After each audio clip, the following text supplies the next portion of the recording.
Bonjour à toutes et tous, bienvenue dans les coulisses du Grand Lyon. Mon invité du jour, Véronique Sarcelli, bonjour. Bonjour. Vous êtes la maire de Sainte-Foy-les-Lyons. Alors, en cette période traditionnelle de vœux, vous avez innové avec le maire de Saint-Priest, puisque vous lancez un appel à voter pour les propositions des écologistes dans la métropole qui ont le plus exaspéré les habitants de vos communes.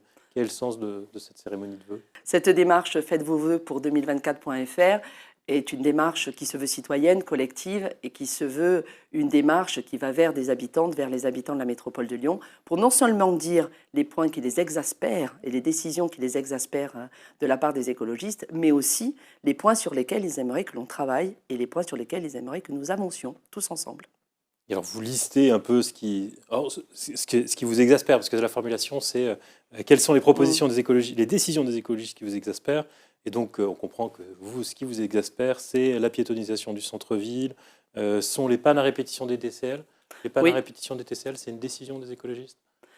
Alors, ce sont surtout des sujets évidemment de mobilité, de déplacement qui exaspèrent le plus les habitantes et les habitants de l'ensemble de la métropole de Lyon, puisque l'accès à la ville-centre est important, évidemment, est important.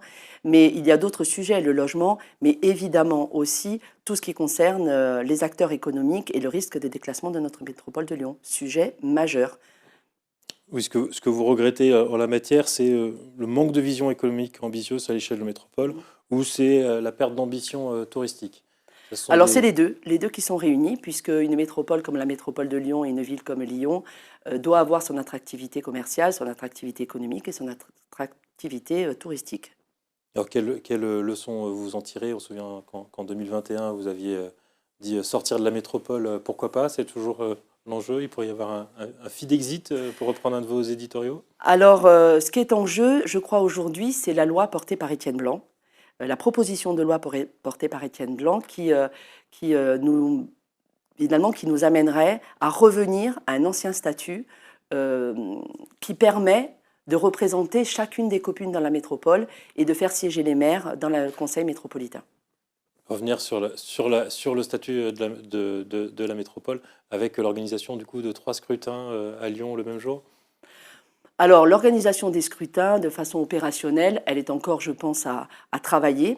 Mais en tout cas, ce qui est intéressant, c'est de se dire la gouvernance actuelle de la métropole de Lyon n'a pas l'ambition que devrait avoir une telle gouvernance. Je parle des écologistes, mais plus largement, il faut le dire, la loi MAPTAM, qui, sur le principe, devait nous amener à une métropole vertueuse, dynamique et attractive, finalement, on se rend compte qu'elle va à l'inverse des territoires. D'où ce projet de loi mené par le sénateur Blanc. Mais la sortie de la métropole, c'était une boutade, c'est pas un projet Absolument pas, puisque de toute façon, il est tout à fait possible, enfin, c'est pas qu'il est tout à fait possible, mais il aurait été possible peut-être de sortir sous certaines conditions très drastiques.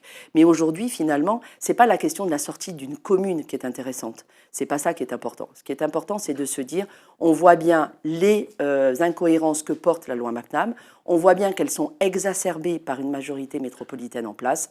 Donc finalement, pourquoi ne pas revenir sur la loi? C'est le sens du projet de loi du sénateur Blanc. Et je rajoute quand même que plus des 2 tiers de la métropole de Lyon, des communes de la métropole de Lyon, ont passé un vœu dans leur conseil municipal pour justement soutenir le projet de loi Blanc.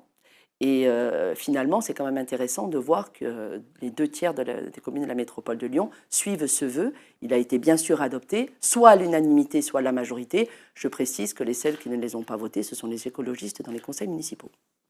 Sur votre territoire, on se souvient que vous étiez opposé farouchement à l'investissement dans un téléphérique. Oui.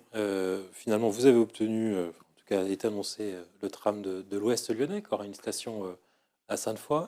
C'est une bonne nouvelle pour Sainte-Foy, ce Alors tram? le terme « vous avez obtenu une station d'un tram de l'Ouest lyonnais à Sainte-Foy », je ne pense pas que le combat du téléphérique soit lié au tram express de l'Ouest lyonnais. Ce tram express de l'Ouest lyonnais est aujourd'hui soumis à concertation, donc on va laisser quand même la concertation se faire. Moi j'ai un regret majeur, c'est le fait qu'il ne soit pas enterré jusqu'à Tassin. Je pense qu'on passe à côté de la possibilité de résoudre l'engorgement dans l'Ouest. Je vous rappelle que je suis aussi conseillère métropolitaine. Alors effectivement, sur Sainte-Foy, on nous a proposé une station. Je reste vigilante, attentive à ce qui va se passer, notamment sur la réorganisation du système de bus en surface, parce que forcément, bien souvent, on vous propose une ligne, mais c'est supprimer les autres. Donc je suis très attentive à cela. Sinon, je pense qu'on passe à côté de la possibilité de réorganiser les déplacements dans l'Ouest. Et quand vous réorganisez les déplacements dans un point cardinal, eh bien forcément, vous réorganisez partout. Et c'est bien dommage. Le plan métro abandonné est une absurdité. Voilà. Mais une station à Sainte-Foy, ça reste une bonne nouvelle? Elle reste une bonne nouvelle si elle a son efficacité derrière. Vous savez, un transport, quel qu'il soit, ce qu'il faut mesurer, c'est son efficacité, c'est-à-dire son cadencement et combien de personnes sont concernées. Donc je reste vigilante, attentive. J'assiste au comité technique, au comité de suivi, à côté de Bruno Bernard et de M. Collas, évidemment. Nous y assistons, Sainte-Foy est présente. Mais aujourd'hui, je suis très vigilante, encore une fois, sur ce que ça va donner, notamment sur la réorganisation des transports. Et sur son positionnement, vous avez des attentes en particulier? Vous souhaitez qu'elle soit plus proche du 5e arrondissement? Alors oui, aujourd'hui, à la concertation est donnée deux stations possibles, 2 emplacements de stations. Voilà, donc effectivement, on est toujours dans le même quartier. Et effectivement, il faudrait peut-être se rapprocher un petit peu plus du 5e arrondissement. C'est cette alternative que vous préférez? Oui, en tout cas, c'est celle qui est à ma faveur, on va dire. Mais je pense que ce n'est pas le sujet le plus important. On a beaucoup parlé d'élections métropolitaines. On se souvient qu'en 2017, vous étiez la candidate de LR pour la présidence de la métropole. Tout à fait. Vous avez l'ambition de le redevenir en 2026? Ouh là là, on n'en est absolument pas là. Vous savez, aujourd'hui, l'idée, c'est de multiplier les initiatives pour justement commencer à travailler un projet, déjà pour écouter ce qui se passe et pour proposer un projet. Vous savez, la question du qui, elle est un peu prématurée. Véronique Sarcelli, je vous remercie. Merci à vous. Et puis moi, je vous dis à demain pour une nouvelle émission des coulisses du Grand Lyon.